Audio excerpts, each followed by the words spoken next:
Hello guys, कैसे हैं आप सब। मैं प्रियंका आर्या आप सबका जनरल साइंस के इस क्लास में बहुत बहुत स्वागत करती हूँ। आज मैं आप सबके लिए फिजिक्स के टॉप 20 मोस्ट इंपॉर्टेंट क्वेश्चन लेके आई हूँ।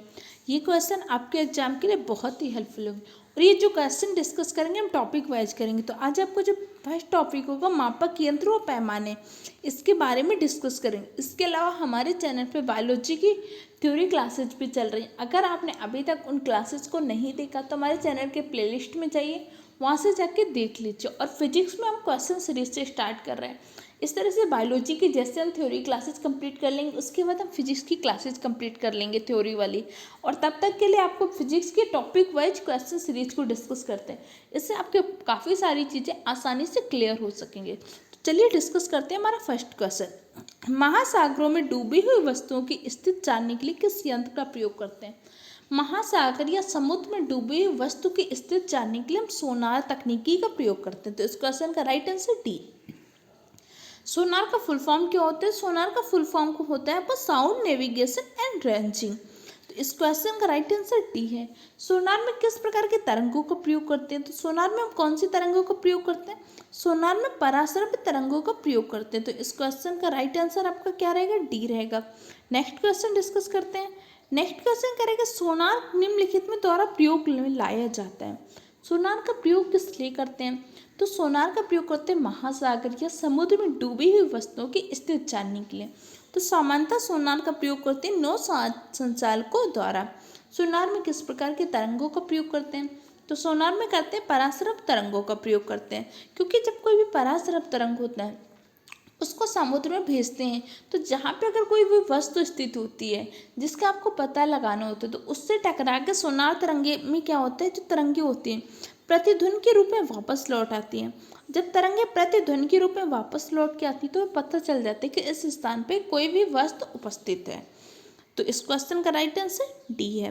अगर आपको इन क्वेश्चन के आंसर आ रहे हैं तो वीडियो को पॉज करके इन क्वेश्चन के आंसर दीजिए। इससे क्या होगा, एक तो एग्जाम की तरह आपको फील आएगा कि आपको एग्जाम में किस तरह से इन क्वेश्चन को डील करना है, या फिर आपको लास्ट में आपका स्कोर कितना रहा। 20 क्वेश्चन में आपके कितने क्वेश्चन सही हुए, स्कोर हमें लास्ट में बता दीजिएगा। सोनार में हम उपयोग करते हैं, तो सोनार में किन प्रकार की तरंगों का प्रयोग करते हैं, पराश्रव्य तरंगों का। तो इस क्वेश्चन का राइट आंसर सी। आवृत्ति के अकॉर्डिंग आपकी जो तरंगे होती है 3 पार्ट में डिवाइड की गई, श्रव्य तरंग, अपश्रव्य तरंग और पराश्रव्य तरंग। श्रव्य तरंगे क्या होती है, वे तरंगे जिनकी आवृत्ति 20 हर्ट्ज से 20,000 हर्ट्ज के मध्य में होती है, उन्हें क्या बोलते हैं, श्रव्य तरंग। अपश्रव्य तरंग क्या होती है, वे तरंग जिनकी आवृत्ति क्या होती है 20 हर्ट्ज से कम होती है। पराश्रव्य तरंग वे तरंगे जिनकी आवृत्ति 20,000 हर्ट्ज से अधिक होती है। तो इस क्वेश्चन का right answer C. Next question discuss करते हैं। ध्वनि की तीव्रता को मापने वाला यंत्र है। ध्वनि की तीव्रता का मापन करते हैं ऑडियो मीटर के द्वारा। तो इस क्वेश्चन का राइट आंसर डी है। ध्वनि की तीव्रता को मापने की इकाई क्या होती है। तो तीव्रता को मापने की इकाई होती है डेसिबल, और आवृत्ति को मापने की इकाई क्या होती है, हर्ट्ज होती है। अब क्रोनोमीटर से किसका मापन करते हैं। क्रोनोमीटर से हम समय का परिशुद्धता के साथ मापन करते हैं। जैसे ताप में आर्द्रता, वायु दाब में परिवर्तन हो, इसके पश्चात भी अगर हमें समय का परिशुद्धता के साथ मापन करना है तो उसके लिए हम किसका प्रयोग करते हैं, क्रोनोमीटर का। एनीमोमीटर के द्वारा क्या करते हैं, पवन के वेग का मापन करते हैं। और ऑडियोमीटर के द्वारा क्या करते हैं, किसी भी उच्चारण दोष को सुधारने के लिए ऑडियोमीटर का प्रयोग करते हैं। तो चलिए हमारा नेक्स्ट क्वेश्चन डिस्कस करते हैं। नेक्स्ट क्वेश्चन करें, एनीमोमीटर से किसका मापन किया जाता है। तो एनीमोमीटर के द्वारा किसका मापन करते हैं, पवन के वेग का मापन करते हैं। इन क्वेश्चन के साथ में जो मैं आपको एक्स्ट्रा पॉइंट बता रही हूँ उन पॉइंट को आप नोट करते जाइए, ये आपके एग्जाम के लिए बहुत ही इंपॉर्टेंट होंगे। तो चलिए नेक्स्ट क्वेश्चन डिस्कस करते हैं। हमारा नेक्स्ट क्वेश्चन है कि वायु की गति निम्नलिखित में मापी जाती है। तो वायु की गति, पवन के वेग, इसका मापन किसके माध्यम से करते हैं, एनीमोमीटर के द्वारा। फिर बैरोमीटर से किसका मापन करते हैं। तो बैरोमीटर से हम वायु दाब का मापन करते हैं। जो एटमॉस्फेयर प्रेशर होता है उसका मापन किसके द्वारा करते हैं, बैरोमीटर के द्वारा। बैरोमीटर में सामान्यतः किसके धातु का प्रयोग होता है। तो सामान्यतः किसका होता है, पारा का प्रयोग किया जाता है।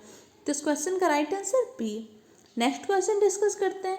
नेक्स्ट क्वेश्चन कह रहा है कि निम्नलिखित में कौन सा सुमेलित नहीं है। ये देख सकते हैं यूपी पीसीएस के प्रीवियस क्वेश्चन पूछा जा चुका है।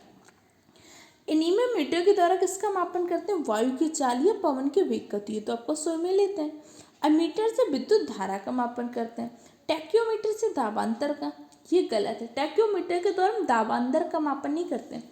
टैक्योमीटर एक प्रकार का आपका सर्वेक्षण उपकरण है जिससे हम क्या करते हैं, क्षैतिज दूरियां, लंबवत, उन्नयनवत दिशाओं का त्वरित मापन किया जाता है। तो इस क्वेश्चन का राइट आंसर क्या होगा, सी, क्योंकि यही आपका एक सुमेलित नहीं है।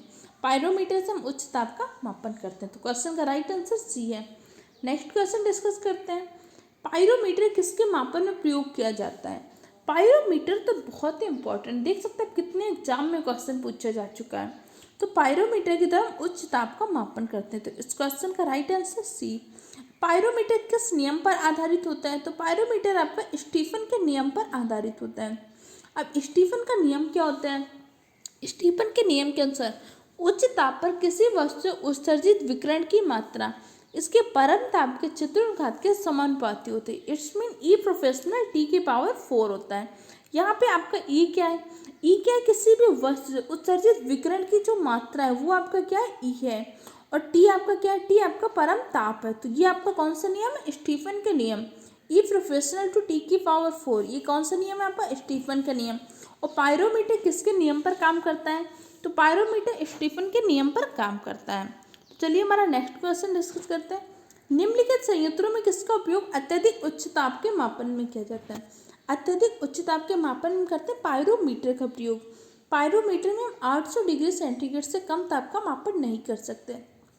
800 डिग्री सेंटीग्रेड से कम ताप का मापन क्यों नहीं कर सकते?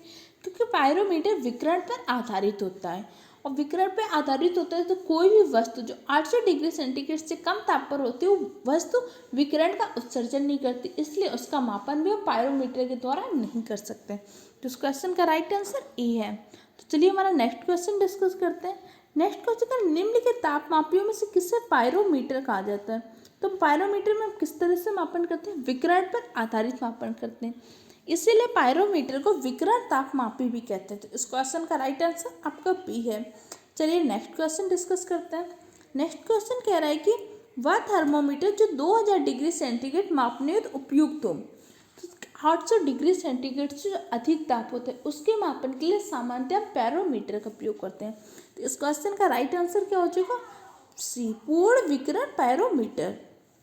तो अगर पूर्ण विकिरण पैरोमीटर ये किसके नियम पर आधारित होता है? तो किसके? स्टीफन के नियम।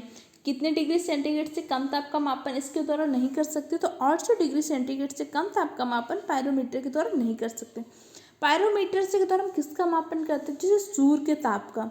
इसका अगर हमें मापन करना है तो हम किसका प्रयोग करेंगे? पायरोमीटर का। तो इस क्वेश्चन का राइट आंसर सी है। नेक्स्ट क्वेश्चन डिस्कस करते हैं। पायरोहीलियोमीटर का प्रयोग किसके मापन में किया जाता है? तो पायरोहीलियोमीटर के द्वारा हम सौर विकिरण का मापन करते हैं। तो इस क्वेश्चन का राइट आंसर क्या हो जाएगा? बी। इस सौर विकिरण के मापन के लिए हम 2 प्रकार के उपकरण का प्रयोग करते हैं। इन दोनों को आपको याद रखना है। पहला तो आपको होता है पायरोहीलियोमीटर, दूसरा आपको होता है पाइरेनोमीटर। ये दोनों पॉइंट याद रखने हैं। ऐसा नहीं कि आप सोचे मैम ने तो बोला पायरोहीलियोमीटर के द्वारा करते हैं। पाइरेनोमीटर के द्वारा भी हम क्या करते हैं? सौर विकिरण का मापन करते हैं। तो इस क्वेश्चन का राइट आंसर आपका बी है। नेक्स्ट क्वेश्चन डिस्कस करते हैं। मैनोमीटर के द्वारा किसका मापन किया जाता है? मैनोमीटर के द्वारा किसी भी दाब का मापन, किसी भी गैस के दाब का मापन किसके द्वारा करते हैं? मैनोमीटर के द्वारा। इस क्वेश्चन का राइट आंसर आपका बी है। वायु दाब का मापन किसके द्वारा करते हैं? तो वायु दाब का मापन करते हैं बैरोमीटर के द्वारा। बैरोमीटर में किस धातु का प्रयोग किया जाता है? तो बैरोमीटर में पारा धातु का प्रयोग किया जाता है। नेक्स्ट क्वेश्चन डिस्कस करते हैं। ये क्वेश्चन के सारे एक्स्ट्रा पॉइंट आप लिखते जाइएगा, ये आपके एग्जाम के लिए बहुत ही हेल्पफुल होंगे। हवा में आर्द्रता को नापने के लिए किस उपकरण का प्रयोग किया जाता है? तो आर्द्रता का मापन किसके माध्यम से करते हैं? तो आर्द्रता का मापन करते हैं हाइग्रोमीटर से। तो इस क्वेश्चन का राइट आंसर आपका बी है। नेक्स्ट क्वेश्चन डिस्कस करते हैं। नेक्स्ट क्वेश्चन कह रहा है कि निम्नलिखित युग्मों में से कौन सा युग्म सही सुमेलित नहीं है? ओडोमीटर के द्वारा क्या करते हैं? वाहन के पहियों द्वारा तय की गई दूरी का मापन करते हैं, ये आपका बिल्कुल सही है। ओडोमीटर के द्वारा विद्युत चुम्बकीय तरंगों की आवृत्ति का मापन करते हैं, ये भी बिल्कुल सही है। ऑडियोमीटर के द्वारा ध्वनि की तीव्रता का मापन करते हैं, सही है। अमीटर से विद्युत धारा, ये गलत है, क्योंकि अमीटर से विद्युत धारा का नहीं, अमीटर से विद्युत धारा का मापन करते हैं। यहाँ पे क्या बोल रहा है? विभवांतर का। तो इस क्वेश्चन का राइट आंसर आपका डी हो जाएगा। बाकी इन तीनों पॉइंटों को आपको याद रखना, ये आपके लिए बहुत ही हेल्पफुल है। ओडोमीटर से वाहन के पहियों द्वारा तय की गई दूरी का मापन करते हैं। ओडोमीटर से विद्युत चुम्बकीय तरंगों की आवृत्ति का और ऑडियोमीटर से ध्वनि तीव्रता का। अमीटर से क्या करते हैं, विद्युत धारा का मापन करते हैं। चलिए नेक्स्ट क्वेश्चन डिस्कस करते हैं। वायुमंडलीय दाब को मापने के लिए यंत्र का प्रयोग करते हैं। वायुमंडलीय दाब का मापन किसके माध्यम से करते हैं, बैरोमीटर के द्वारा। इस क्वेश्चन का राइट आंसर आपका बी है। मैनोमीटर से क्या करते हैं, किसी भी गैस के दाब का मापन करते हैं। हाइग्रोमीटर से वायुमंडल में उपस्थित आपेक्षिक आर्द्रता का मापन हाइग्रोमीटर के माध्यम से करते हैं। तो इस क्वेश्चन का right answer B. Next question discuss करते हैं। नेक्स्ट क्वेश्चन कह रहा है साधारण बैरोमीटर में कौन से द्रव्य का प्रयोग करते हैं। तो सामान्यतः बैरोमीटर में किसका प्रयोग करते हैं, पारे का। इस क्वेश्चन का राइट आंसर आपका बी है। और पारे से रिलेटेड अक्सर क्वेश्चन पूछे जाते हैं, जैसे बैरोमीटर में पारा अचानक नीचे गिर जाए तो इसका क्या संकेत होता है। पारा का अचानक नीचे गिरने का संकेत होता है तूफानी मौसम, कि आपका मौसम कैसा तूफानी होने वाला है। ये सारे पॉइंट आपको याद रखने हैं। नेक्स्ट क्वेश्चन डिस्कस करते हैं। दूध का आपेक्षिक घनत्व ज्ञात किया जाता है। दूध का आपेक्षिक घनत्व या दूध की शुद्धता, इसका मापन किसके द्वारा करते हैं, लैक्टोमीटर से। दूध से रिलेटेड कुछ एक्स्ट्रा पॉइंट आपको याद रखना है। दूध में कौन सी शर्करा पाई जाती है, दूध में पाई जाती है लैक्टोज शर्करा। दूध में कौन सा प्रोटीन पाया जाता है, तो दूध में पाया जाता है क्वेसीन प्रोटीन। दूध में कौन सा एसिड पाया जाता है, तो दूध में पाया जाता है लैक्टिक एसिड। दूध से दही किस प्रक्रिया के द्वारा बनता है, तो दूध से दही बनता है किण्वन की प्रक्रिया के द्वारा। दूध से दही बनने में कौन सा जीवाणु उपस्थित होता है, तो दूध से दही बनने में लैक्टोबैसिलस नामक जीवाणु होता है। ये सारे पॉइंट आपको याद रखने हैं। तो चलिए नेक्स्ट क्वेश्चन डिस्कस करते हैं। नेक्स्ट क्वेश्चन कह रहा है कि दूध के घनत्व का मापन किसके द्वारा करते हैं। तो दूध के घनत्व का मापन किसके द्वारा करते हैं, लैक्टोमीटर के द्वारा। इस क्वेश्चन का राइट आंसर आपका ए है। और सेकेंडली क्या होता है, बैरोमीटर से। बैरोमीटर से क्या करते हैं, वायुमंडलीय दाब का मापन करते हैं। हाइग्रोमीटर से आपेक्षिक आर्द्रता का मापन करते हैं। इसी तरह से पूछ सकते हैं कि हाइड्रोमीटर से क्या करते हैं। हाइड्रोमीटर से किसी भी द्रव के घनत्व का मापन करते हैं। डेंसिटी का मापन किसके द्वारा करते हैं, हाइड्रोमीटर के द्वारा।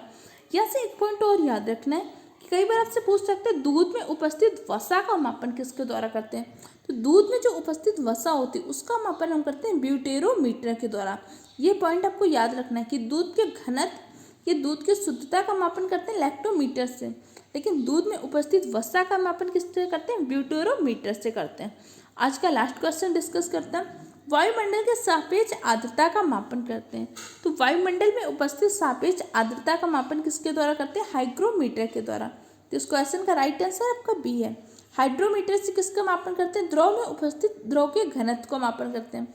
लैक्टोमीटर से दूध की शुद्धता का मापन करते हैं। पोटेंशियोमीटर से हम विभवांतर का मापन करते हैं। जैसे अभी आपने पढ़ा था ना कि विभवांतर का मापन हम करते हैं पोटेंशियोमीटर से। धारा का मापन किस में करते हैं, तो धारा का मापन करते हैं एमीटर से। इस तरह से आज आपने टॉप 20 इंपॉर्टेंट क्वेश्चन डिस्कस किए।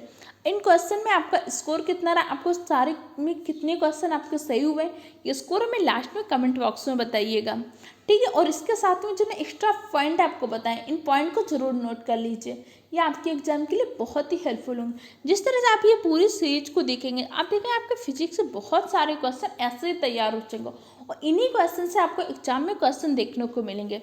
इसलिए इस वीडियो को देखिए, नोट्स बनाइए और रेगुलर वे पे रिवीजन करते रहिए। और इसकी PDF के लिए आप हमारे टेलीग्राम चैनल को ज्वाइन कर लीजिए। टेलीग्राम चैनल की लिंक आपको डिस्क्रिप्शन बॉक्स में दी गई। ओके फ्रेंड्स, वीडियो कैसा लगा इसका फीडबैक कमेंट बॉक्स में दीजिए।